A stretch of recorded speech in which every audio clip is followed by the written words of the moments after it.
Details చూద్దాం. తెలంగాణలో అత్యంత ప్రసిద్ధిగాంచిన వేములవాడ రాజన్న క్షేత్రానికి భక్తులు పోటెత్తారు. వచ్చే నెలలో సమ్మక్క జాతర నేపథ్యంలో భక్తులు తరలివస్తున్నారు. భక్తుల తాకిడి పెరుగుతుండటంతో రాజన్న ఆలయ అధికారులు కీలక నిర్ణయం తీసుకున్నారు. సమ్మక్క సారలమ్మ జాతర ముగిసే వరకు 4 ఆదివారాలు 24 గంటల పాటు గుడి తెరిచి ఉంచుతామని, నిరంతరం భక్తులకు దర్శనం కల్పిస్తామని స్పష్టం చేశారు. గత కొద్ది రోజులుగా వేములవాడ శ్రీ రాజరాజేశ్వర స్వామి వారిని దర్శించుకునేందుకు పెద్ద ఎత్తున భక్తులు తరలివస్తున్నారు.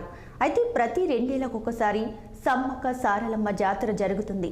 సమ్మక్క సారలమ్మ వన దేవతలను దర్శించుకోవాలంటే ముందుగా వేములవాడ రాజన్నను దర్శించుకోవడం ఆనవాయితీగా వస్తుంది.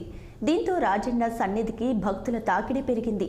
నేటి ఆదివారంతో పాటు వచ్చే 4 ఆదివారాలు రాత్రి కూడా కంటిన్యూగా భక్తులకు నిరంతరం దర్శనం కల్పించనున్నట్లు అధికారులు వెల్లడించారు. ఓం నమః శివాయ.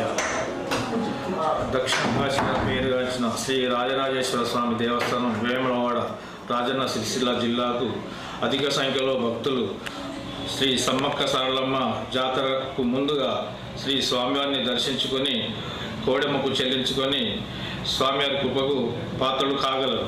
అట్టి విషయంలో భక్తులు అధిక సంఖ్యలో విచ్చుచున్నందున ప్రతి ఆదివారం అనగా 21/1/2024 నుండి 18/2/2024 వరకు 5 ఆదివారాలు ఆలయం రాత్రింబవళ్ళు తెరిచి ఉంచబడును. భక్తులు ఇట్టి అవకాశాన్ని వినియోగించుకొని శ్రీ స్వామివారిని దర్శించుకొని స్వామివారి కృపకు పాత్రలు కాగలరని కోరుకుంటున్నాం. ఓం నమః శివాయ. ఓం నమః శివాయ. దక్షిణ